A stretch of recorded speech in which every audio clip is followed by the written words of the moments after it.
एक लफ्ज और अपने मुंह से मत निकालना, वरना मैं भूल जाऊंगा कि हम कभी। देखो, अगर तुम सच सुनना चाहते हो ना तो ठीक है, सुन लो। ये बात बिल्कुल सच है कि मिकाल ने मुझे शादी के लिए कहा। तुम्हारे किसी भी दोस्त समझता था हम दोनों लड़ सकते हैं, झगड़ सकते हैं, एक दूसरे से झूठ बोल सकते हैं, एक दूसरे को धोखा नहीं दे सकते। तो मेरे सारे अंदाजे गलत कर दिया। इस सबसे दूर जा रही हूँ मैं। तरके वफा ड्रामे में अब सप्टेन की तीनों बहनें उसकी दौलत पर नजर जमाए हुए हैं और अनीला जो चाहती है कि सप्टेन की शादी ही ना हो, क्योंकि उसे लगता है अगर सप्टेन की बीवी इस घर में आ गई तो उनकी छुट्टी हो जाएगी और वो दावेदार बन जाएगी सप्टेन की हर एक चीज़ की। लेकिन अब सप्टेन और मरियम एक दूसरे से मोहब्बत करने लगेंगे और मरियम सप्टेन की मोहब्बत अपने घर वालों को भी बता देगी और सप्टेन भी कह देगा कि अगर वो शादी करेगा सिर्फ और सिर्फ मरियम से।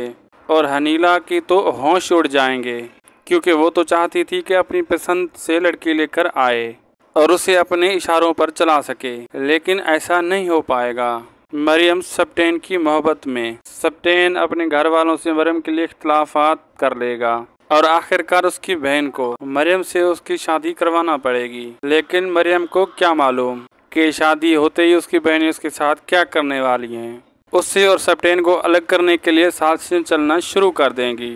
मज़ीद ड्रामा रिव्यू के लिए हमारे चैनल को सब्सक्राइब कीजिए। वीडियो अच्छी लगी तो लाइक कीजिए, दोस्तों से शेयर कीजिए। अल्लाह हाफिज़।